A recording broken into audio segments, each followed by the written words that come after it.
morning guys, this is Barb from Inspire Me 360 and I have a little one on my lap today. I've been trying to shoot this video without having my pups on me, but they are just, I don't know, they're super cuddly this morning. So I've got one at my feet and then this is little baby Riley.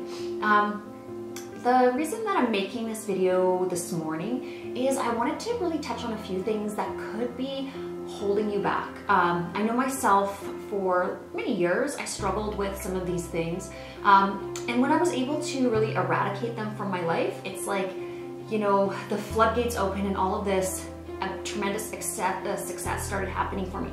So one of the first things that I want to talk about today is just having a victim mentality. I'll explain a little bit about what that is and kind of my thoughts on how to kind of curb that sort of behavior. So in life, you know, there's always going to be struggles. When we grow up, when we're young, you know, maybe our parents got divorced, you know, maybe there was some sort of abuse in your family, or, you know, you went through really, really difficult times. Maybe you grew up in poverty, or, you know, maybe you were picked on when you were in school. There's a myriad of things, you know, health issues that you might have. And myself, I've dealt with a lot of those aspects in my past, and what I learned from it is that if you really stay stuck in that sense of giving yourself permission to not succeed because something happened to you, that will really be the undertone of your entire life. You know, you really have to let whatever happened before go, in the sense of look at the strength it brought you and not how it crippled you, because you can choose to see or face any problem in one of two ways. First of all, obviously, you can feel like you were a victim of that situation. And, you know, in the short-term aspect of any event like that, certainly if it's really traumatizing, you sort of are a victim of it. But if it continues to be an undertone of the way that you think and feel, and, you know, really starts to inhibit your success, then that's when we start to see, oh, sorry, little one, that victim mentality vein throughout, you know, the landscape of your existence, or my existence, or, you know, anybody out there, right? And so what I can suggest as a really, really good way to curb that kind of thinking is to just figure out how that situation gave you skills that you learned to survive, and how you can utilize those skills in a positive way. And sometimes we adapt with survival skills that are really, really positive, and sometimes we adapt with survival skills that are really, really negative, like avoidance, frustration, anger, hatred. So anything that's really negative as well, I'm going to touch on that in a little bit. I always stay away from the negativity side of things, and I just see it for what it is. It's an obstacle. We had to move past it. You know, isolate the event, see it for what it is, and then see how you grew stronger from it, and how you can basically avoid that situation and or help others that have gone through it. Anytime that we help other people, we really empower ourselves, and it's a way of problem solving through our own problems when we give guidance to somebody else that might be in the same or similar struggle. Now, the other thing I want to talk about that might be holding you back, or anybody back out there, is a sense of entitlement.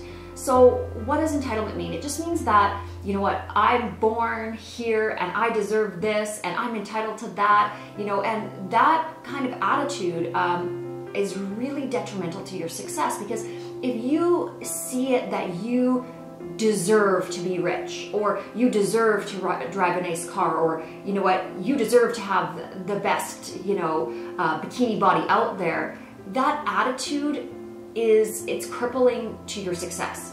And I'll tell you why. It's great to have a goal, and it's great to work towards those goals and be proud of the accomplishments that you make. But if you put aside your moral values because you feel you're entitled to having something, or if you demand that the world gives it to you without the hard work, it just creates a lot of negativity, and it creates a lot of frustration for the people that are around you in your life. And then also for yourself, because you're kind of demanding something of the universe, you're demanding something to happen that you really haven't earned yet. I believe that everything has its place and its time, and, you know, when the forces that be feel like we have passed the test and that we've made it to a certain level, then you know, things open up, those doors open up, and you start to see, reap the rewards of your hard work and your diligent work on yourself and the world around you. And then everything kind of happens when it, you know, really when it's supposed to. So, you know, if you are feeling that entitlement, something that you really want to look for in your own behavior, it would be a great service to your own success, your joy, your happiness, and, you know, you're continuing on your journey and your path of life, to just really look entitlement in the face and do whatever you can to kind of abolish it. And I feel like you'll be in a much, much better place, and people will also gravitate towards you more. Now, the other thing I'm going to talk about, the third thing, is laziness. Oh my goodness, I can't say enough about this. And unfortunately, I've run into a lot of people in my life that have this kind of, I don't know what it is. It's this aptitude for laziness. Sitting around, you know, looking at their phones, looking at social media. You know, let's say you're an employee at a company and you see a little piece of garbage on the floor, or something that needs to be polished, or, you know, an improvement you could make to the area, but you don't because it's not my job. You know, it's not really something I feel like doing. I myself feel that laziness and apathy never lead to anything wonderful, never lead to anything that's grand and fantastic, and, you know, is going to really open your eyes and your heart to the excitement of life. So I think what happens when you are kind of charging towards a fabulously great life, you cannot have a mindset for laziness in the equation. You need to get up early. You need to be diligent to your chores, diligent to the tasks. You need to be organized, and you need to love the process of that. You know, at first it's going to feel like a little bit of work because maybe it's not something that you're used to doing. But as you implement these things into your world, you'll start to love them. You'll start to crave just the massive organization and the love of, whether it's working out, you know, feeling good about your body, feeling good about the work ethic you're putting in, feeling proud of your accomplishments. There's nothing better than ending your day with immense amounts of pride, because you know you just killed the day. You just gave it everything you had. You know, you brought your best version of yourself to that day. And I think if you duplicate that and bring that spirit to each and every day that you have the blessing to be here and, you know, awake and alive, that's the way to lead an excellent life, a life of, you know, incredible impact on the world, okay? Now, lack of energy. So sometimes lack of energy can cause one to be lazy. So, and this is what I see in a lot of people is their health is not good. You know, their mental health isn't good, their physical health isn't good. And then what happens is, it's not so much that they're lazy, it's that their body isn't capable of the output that you need to be a really energetic, vibrant, do-it kind of person. So if that's the case, if, you know, mentally you have these big dreams and mentally you want to, you know, run the course and just get into the game, but physically your body is not doing what it needs to do to carry you there, then that needs to be your focal point, and that is where you need to start. So my suggestion is get a great diet. I was overweight at one point when I was in university. I mean, not like, probably I think my top weight was about 158 pounds, but for my frame, that was a lot of weight for me to carry. And I got to that point because I was eating pizza, I was eating drinking Slurpees all the time, I was eating a lot of candy and chips and chocolate and stuff that just was junk food. I was putting junk in my body. And eventually what happened is I hit a zone where I was tired all the time. And certainly, you know, there are times when I still suffer with, you know, a certain amount of fatigue, but what I can tell you is there's very simple formula for completely changing that. And that is a raw, organic, vegan diet. It doesn't taste maybe like McDonald's drive-thru, for sure. I mean, it's not going to excite your taste buds in the same way at first. You're going to have to retrain your taste buds to like natural foods. But when I get up in the morning, it's going to be a huge bowl of berries, bananas, pineapples, seeds, nuts, you know, maybe a little bit of raw honey, some coconut. It's a beautiful way to start your day, and it's just infusing your body with vitamins and minerals and everything it needs to feel vital, nourished, and alive. And then you know what? What's my lunch? A big, huge salad full of everything I can put in there, possibly. And again, it's all alive, it's all raw. I'm not cooking a lot of my foods. And then, you know, smoothies. I love to juice. I love smoothies. They're jam-packed with nutrients, and I do supplement as well. I am slightly anemic, so I have low iron.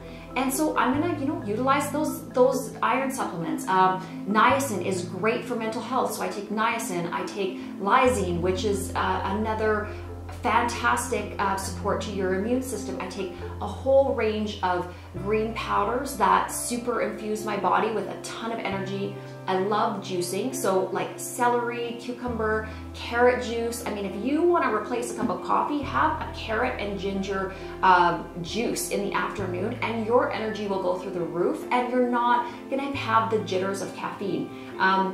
Myself personally, I stay away from caffeine. It doesn't work well with my system. I'm a very high energy person to begin with, and if you give me caffeine, it's like I'm bouncing off the walls, and I start to get into that zone where I'm a little bit irritable and I'm a little bit anxious. So depending on how your energy or your body metabolizes caffeine might be a thing to cut out. I mean, certainly for me, it gives me an edge to be really, really calm.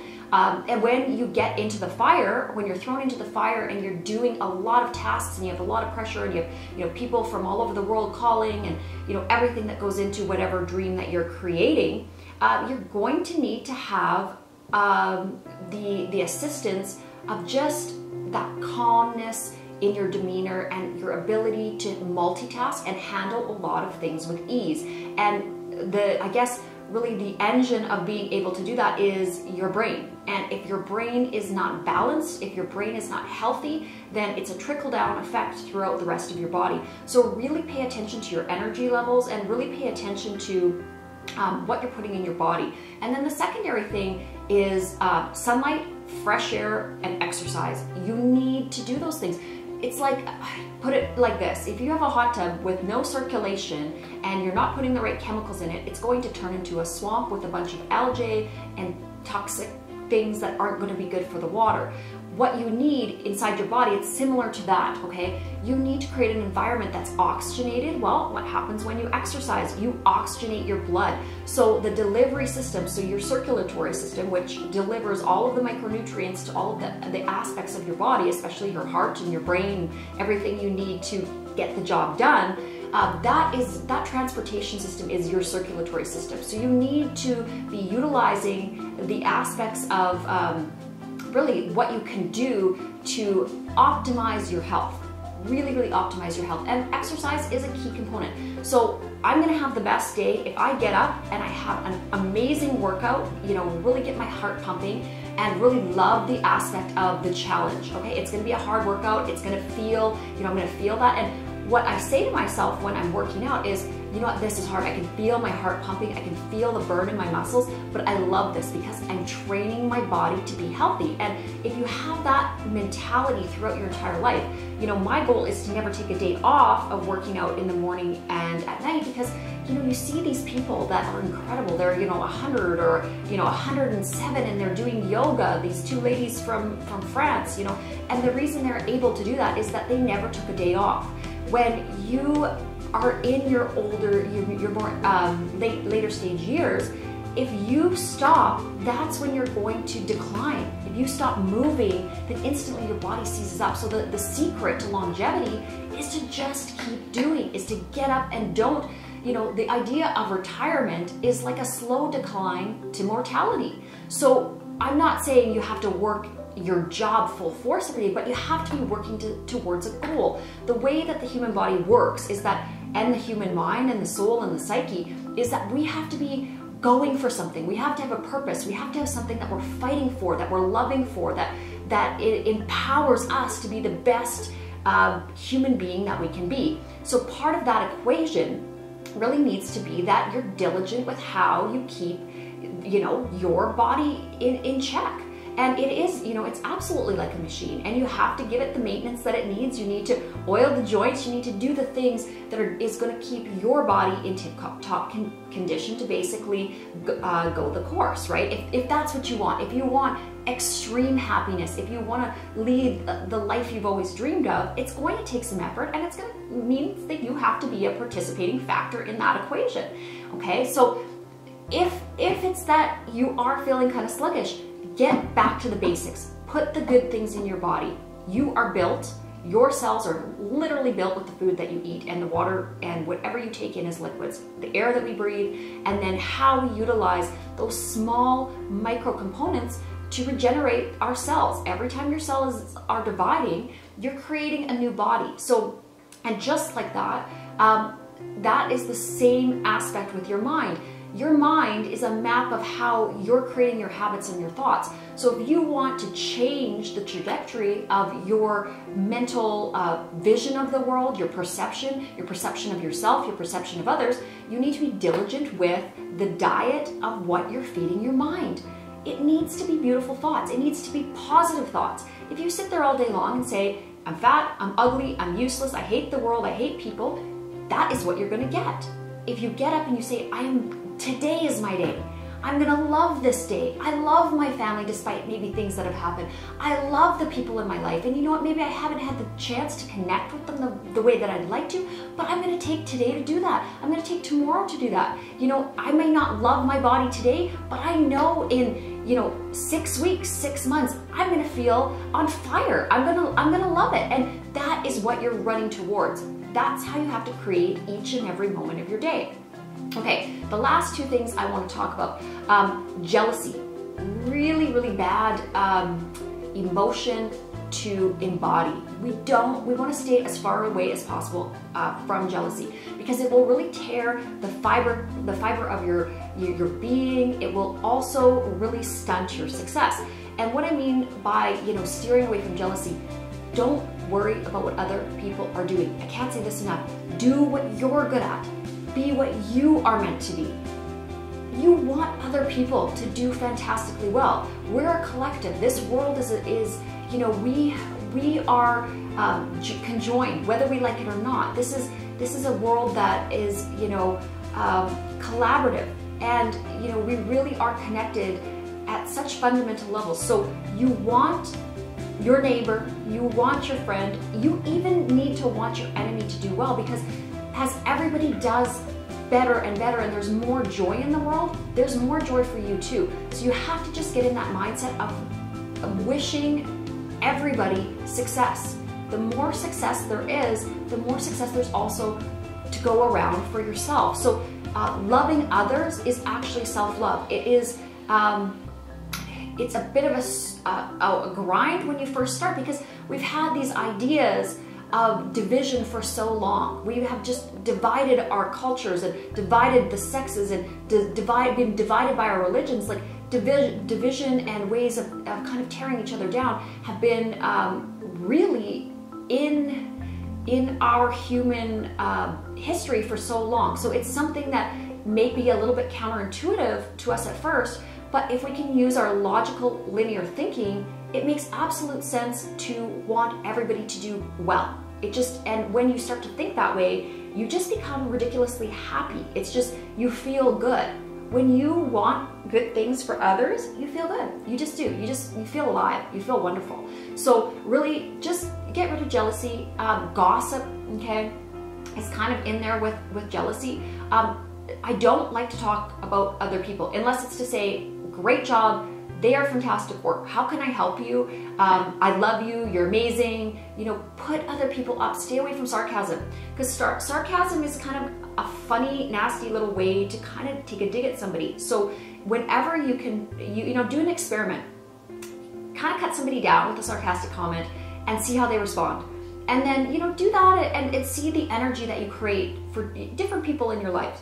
And then do an experiment and just like give people ridiculously nice compliments and just see what happens to their energy. They might kind of be thrown off, like they might kind of go like, what? But you'll see like this little tiny smile, like, yeah, you know, like even if the compliment is like a little bit silly, like wow, you know, Mom, you look like a supermodel today. She might kind of go like, but you can tell all of a sudden she'll kind of be beaming inside because you've just given her an uplifting vibration that's saying, you know what, you're beautiful, you're wonderful. So, you know, if you can carry that to each and every person that you can touch in a day, just imagine how that would ripple out, really. I mean, it's a beautiful thought, and the more of us that gravitate towards that and want to create that, the better it's going to be for us. I mean, from a bit of a selfish standpoint, but the better it's going to be for so many people around us as well.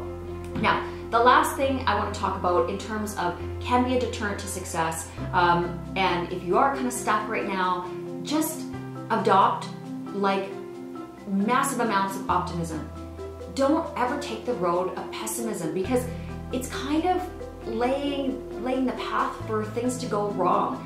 I always look on the side of, you know, what could go well, what's going to happen that's wonderful, and even if something's negative, what is the silver lining to that thing? What am I learning? So always look at each and everything that you're tackling, any type of roadblock that you stumble into, take an optimistic view, and you'll find that you just create this positive momentum. You don't even know where it's coming from. It's kind of like this energy that flows around you. And I mean, it's definitely been proven that we do have a bit of an aura around us. And I mean, that seems sort of new agey, and people are like, oh, what's that? But really all it is this magnetic field that our heart emits. So when we get really excited and happy, our heart actually creates a stronger magnetic field that circles around our organism, our body. So when we're really happy and positive and all of our cells are vibrating, because they literally are, when you're happy, your cells are just, they're happy for you too. They're on fire. They're ready to go. They know that you have something to accomplish.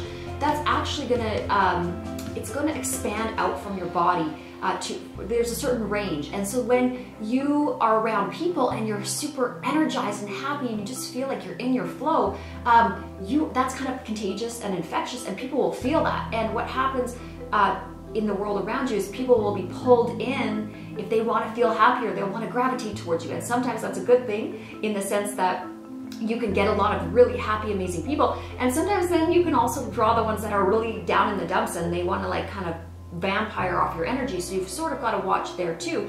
But if you do have a super high energy in that day, and you can kind of isolate it and say, you know what, okay, this person looks like they're really at a low energy field, they're really feeling miserable and sad. You can put your attention to one or two people in the day and, you know, specifically lift them up, specifically give them mass amounts of love and encouragement, and you will see a change in them. But you do have to be careful, because if you are a really optimistic person that just is, you know, operating at a super high vibration, and you're feeling all of this happiness, you can find that a lot of those negative Nellies will kind of try to dampen that energy. So do really pay attention to how you feel around certain people. If there are people in your life that are being really, really negative, just stay away. Sometimes they can be in your family. Sometimes they can even be your spouse, or, you know, people that are in your workplace. If somebody is just, you know, hurling mass amounts of negativity at you and grumpy energy, you do have the right to put those boundaries up, and you do have a right to shield yourself from that, because at the end of the day, this is the only life you get to lead. So, you know, be really, really specific about what you want to create in your life. Again, no victim mentality, no entitlement. Get rid of the laziness, you know, just go full force to what you want to create, and do it with, you know, unapologetically, feel great about it. Lack of energy, if that's what's holding you back, then really pinpoint that and figure out the formula that's going to work for you and work for your body. It's an easy test. You figure out what foods work for you and give you energy. Maybe you need to keep a little bit of a food journal for maybe 1 or 2 weeks to figure out what those foods work for your actual body, because everybody's body is a little bit different. I'm not saying 100% raw vegan diet will work for you. I know it works for me. I know a lot of really successful athletes around the world and really successful business people do adopt that type of diet, and it seems to be successful. It's also extremely humane. So again, for me, that is, you know, thumbs up all the way around. Now, get rid of jealousy, get rid of gossip, and then absolutely stay 100% optimistic, joyful, and happy. And those are kind of my top 6 things that we can work on for the next couple weeks that are really going to help to empower us. They're going to change a lot of the ways that we think. A little bit more about my background. Part of what I studied in university was psychology, so I am going to be making videos about some of those things that will really hopefully help to empower you. I have dealt with a lot of anxiety and depression issues that I might be able to really assist some of those out there that may not be able to have access to counseling right now. And just sending you guys a tremendous amount of love. I know Miss Riley, she's having a little nap here. We're gonna get back to work here at the office pretty quick here, but I wanted to make you guys a video before I started my super amazing day, and wanted to wish you all a great day, and you know, you guys just rock it out. That's what I'm gonna be doing up here in Canada, and really excited that spring is here. All right guys, see you later. This is Barb from Inspire Me 360.